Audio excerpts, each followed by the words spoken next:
Hello students, आज का topic है relation between energy change and equilibrium constant. ये बहुत बहुत बहुत बहुत ही इम्पोर्टेंट टॉपिक है कॉम्पिटिटिव्स के लिए और बोर्ड के लिए भी। कोई भी एग्ज़ाम हो और उसके पेपर में ये दोनों के बीच का रिलेशन का कोई क्वेश्चन ना हो शायद ही पॉसिबल है। सो स्टूडेंट्स, ये बहुत अच्छे से आपको प्रिपेयर करना है।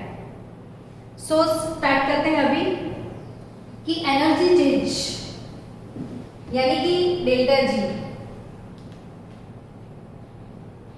और इक्विलिब्रियम कांस्टेंट यानी कि के इक्विलिब्रियम। और यहां पे के इक्विलिब्रियम का मतलब आपको पता है कि के इक्विलिब्रियम के सी भी हो सकता है, के भी हो सकता है। जब सारे प्रोडक्ट और रिएक्टेंट दोनों का कंसंट्रेशन मोल पर लीटर में होगा, तो कंसंट्रेशन जब मोलारिटी यूनिट में होता है तब के इक्विलिब्रियम को हम Kc से डिनोट करते हैं।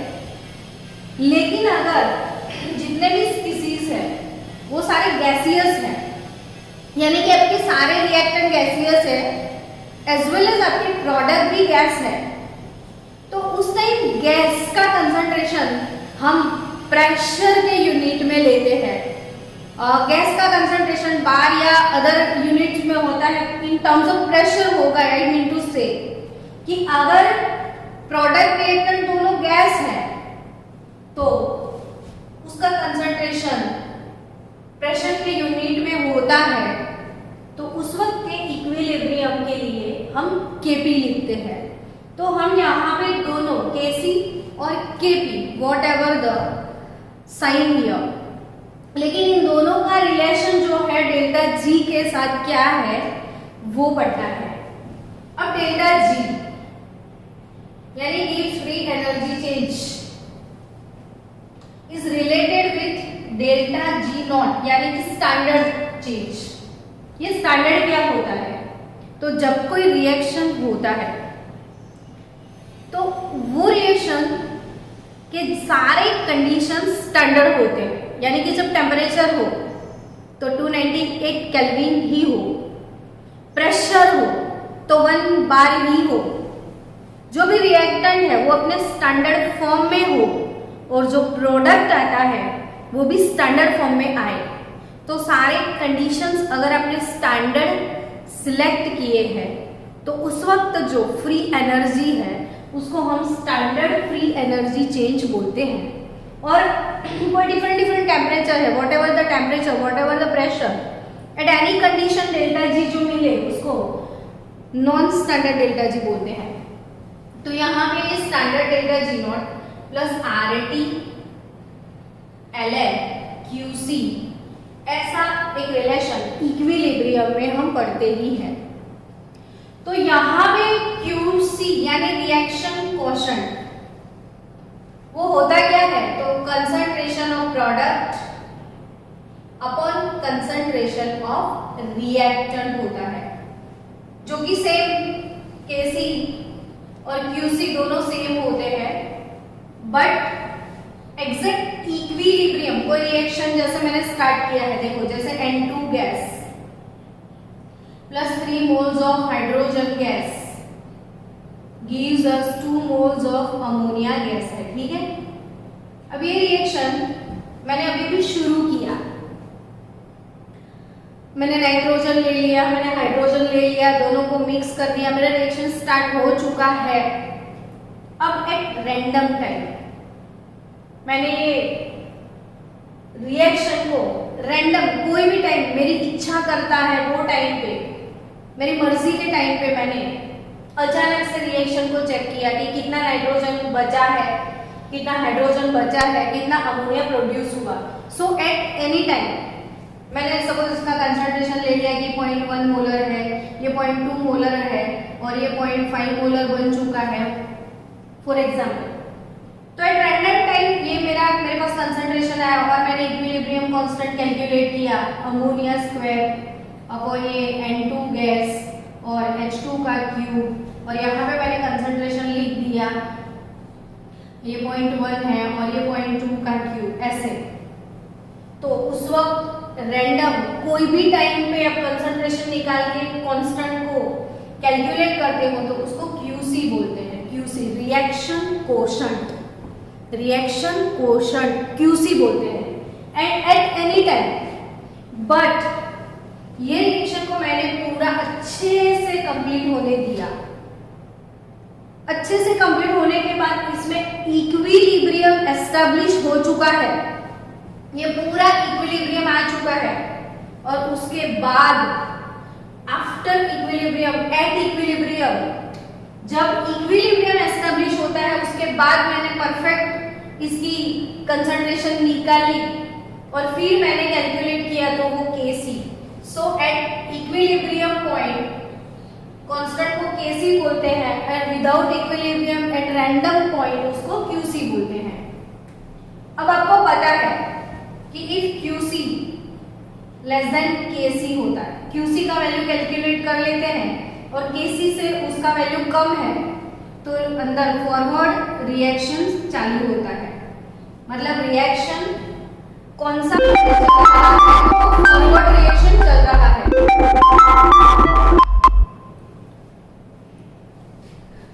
Okay, then QC greater than अगर Kc होता है तो यहाँ पे रिवर्स रिएक्शन चलता होता है, और जब QC और Kc दोनों सेम हो जाते हैं यानी कि सिस्टम में इक्विलिब्रियम एस्टैब्लिश हो चुका है। बंद करिए। यानी कि QC लेस देन Kc तो forward, QC greater than Kc तो रिवर्स, और QC is equal to Kc यानी सिस्टम इक्विलिब्रियम में है।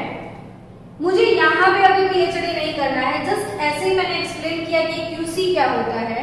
तो विदाउट इक्विलिब्रियम जब कैलकुलेट करते हैं तो QC, but at equilibrium calculate करते हैं तो Kc, दोनों का फॉर्मूला सेम होता है।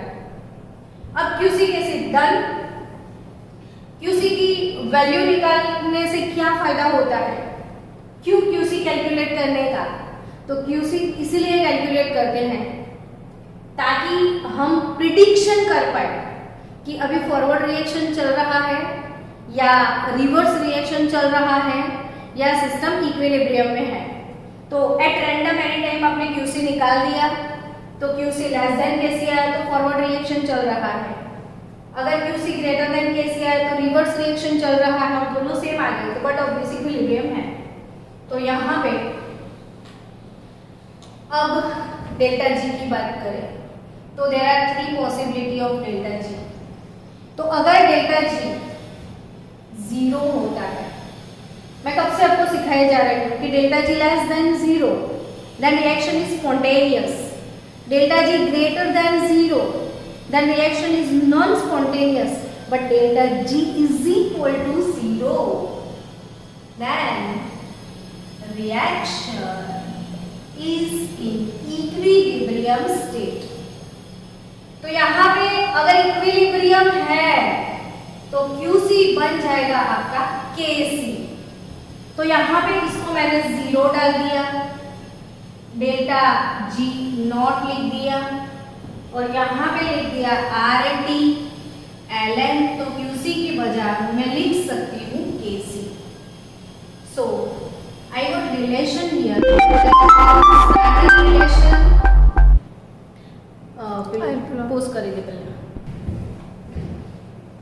सो delta G not is equal to minus RT ln Kc।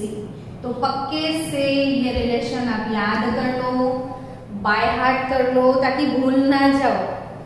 तो डेल्टा G यहाँ पे कंपल्सरी ये स्टैंडर्ड चेंज ही लेना है आपको, standard change in free energy, ये भूलिएगा मत, ये पक्के से standard change in free energy से है। RT ln Kc या Kc और Kp whatever you like here, तो यहाँ पे के सी के पी कुछ भी आप लिख सकते हो। So delta G not is equal to minus R T L N K C.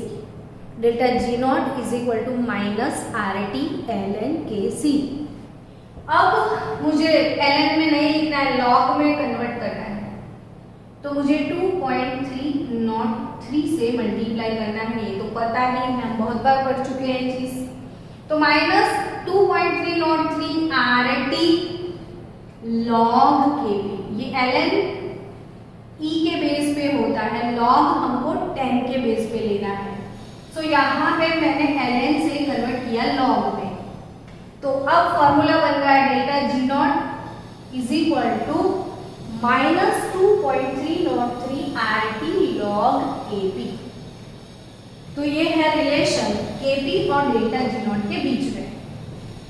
अब यहाँ पे ये चीज भी आपको अच्छे से याद रखनी है कि delta G not, if delta ji less than 0 यानी कि इसका वैल्यू नेगेटिव आता है।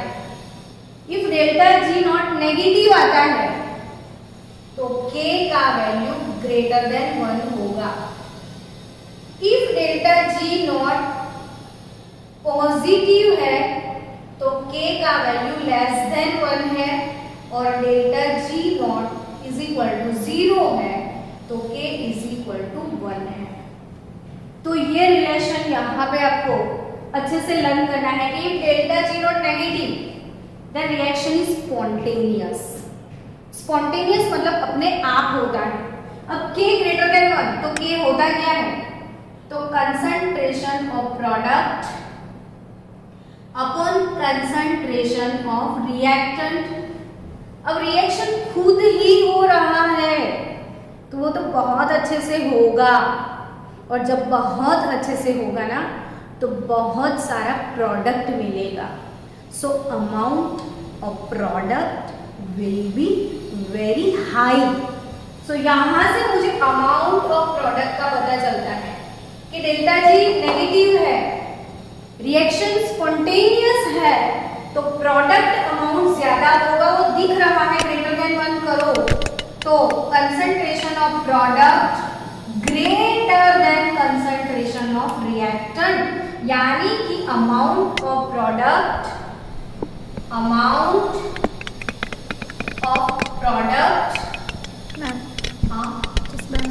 Is very high.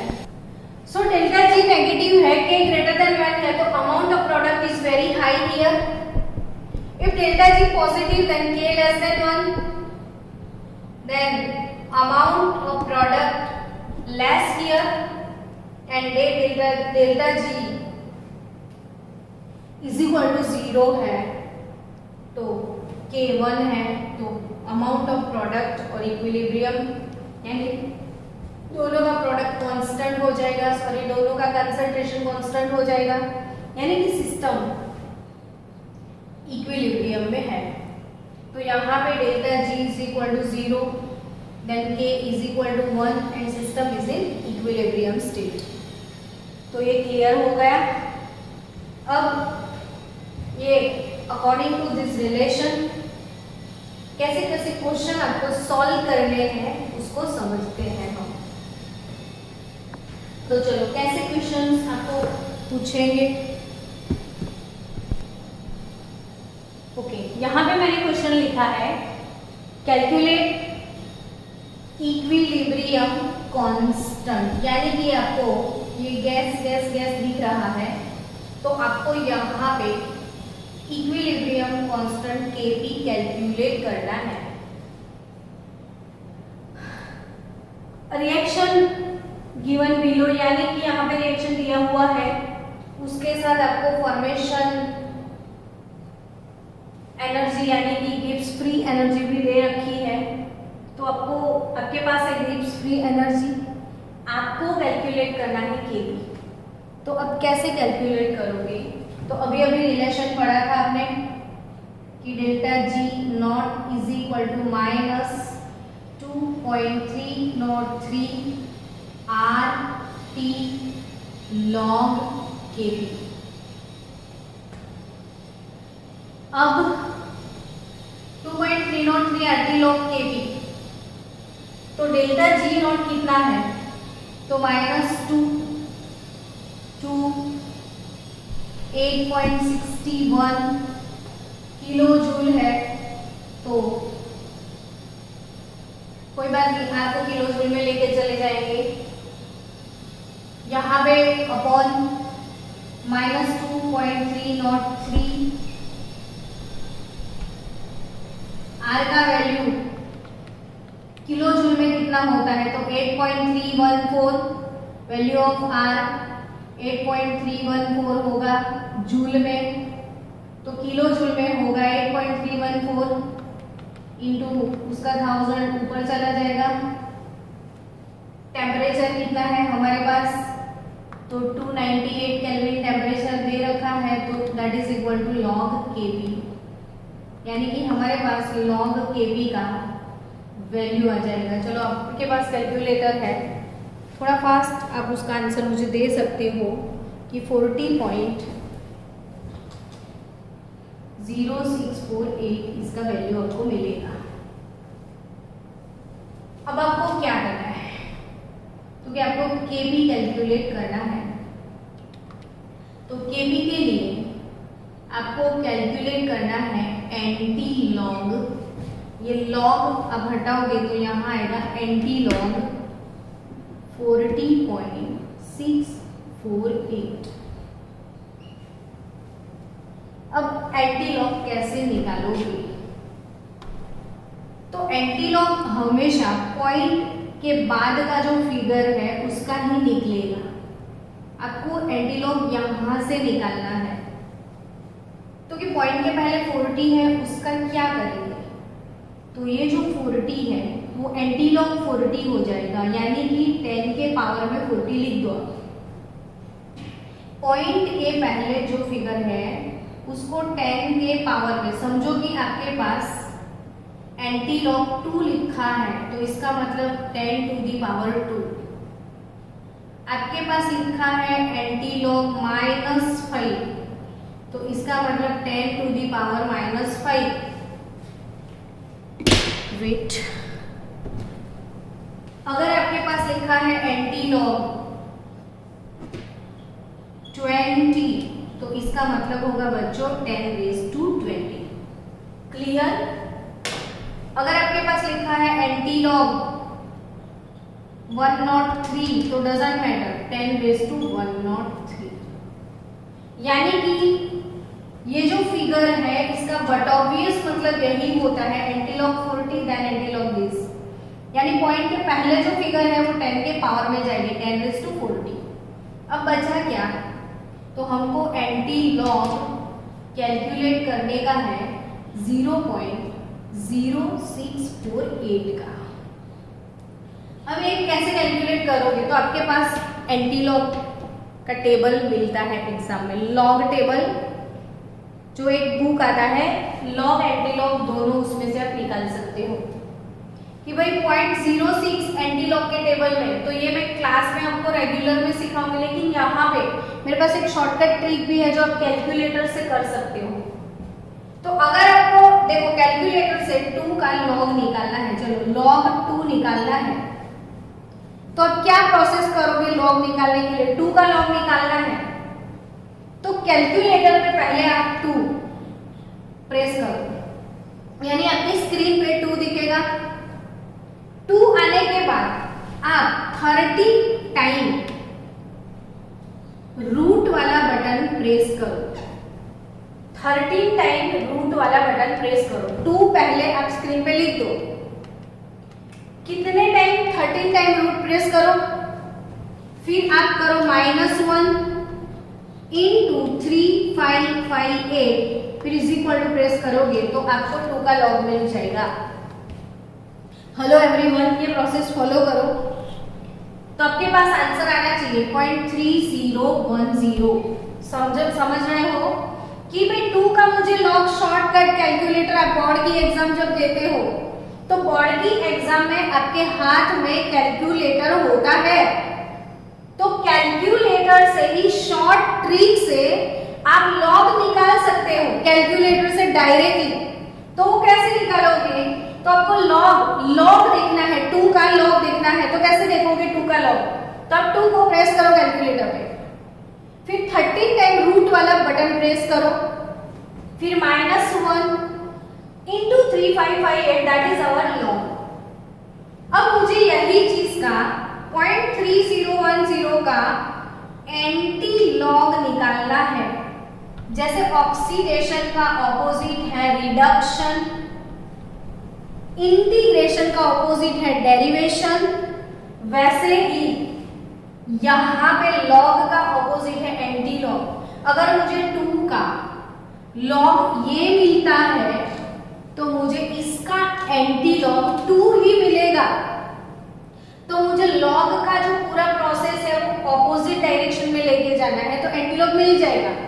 अब मुझे आपके कैलकुलेटर की स्क्रीन पे 0.3010 है, तो ये पूरा प्रोसेस ऑपोजिट करो, यानी कि 0.3010 कैलकुलेटर के स्क्रीन पे है, तो यहाँ पे मल्टीप्लाई करने की बजाय उसको डिवाइड कर दो, 3558 -1 के बदले +1 कर दो, और 13 टाइम रूट के बदले स्क्वायर करो, यानी कि आपको इनटू इक्वल टू का बटन जो है वो 13 टाइम प्रेस करना है। इनटू इक्वल टू 13 टाइम करो, आपका फिर से आंसर आ जाएगा 2। तो 0.3010 डिवाइडेड बाय 3558 +1, और जो भी आंसर आया इनटू इक्वल टू, इनटू का बटन प्रेस करके इक्वल टू का button, into equal to 1 into equal to 2 into equal to 3। अब 13 टाइम करोगे तो आपका आंसर आ जाएगा 2। चलो अब इसका आपको एंटीलॉग निकालना है, किसका? 0.0648 का। चलो स्क्रीन पे डाल दो 0.0648, फिर करोगे क्या? तो स्क्रीन पे लिखो 0.0648 डिवाइड बाय 3558, फिर उसके बाद जो भी आंसर आता है +1, और उसके बाद इनटू इक्वल टू का बटन जो है 13 टाइम प्रेस करो, आपको ये पीछे वाले फिगर का एंटीलॉग मिल जाएगा। तो क्या एंटीलॉग आपके पास आ रहा है? मुझे आंसर चाहिए। तो मे बी इट इज 1.61 होगा, 16 तो 1.16 सॉरी 1.16 होगा। तो ये हो गया 1.16 इंटू 10⁻⁴। तो इसकी आप प्रैक्टिस करो, लॉग एंटीलॉग कैलकुलेटर पे शॉर्टकट में कैसे निकालते हैं वो बार बार प्रैक्टिस कर लेना। तो यहाँ पे आपको केपी मिल गया 1.16 इंटू 10⁻⁴ समथिंग। चलो नेक्स्ट क्वेश्चन में जाएंगे अब।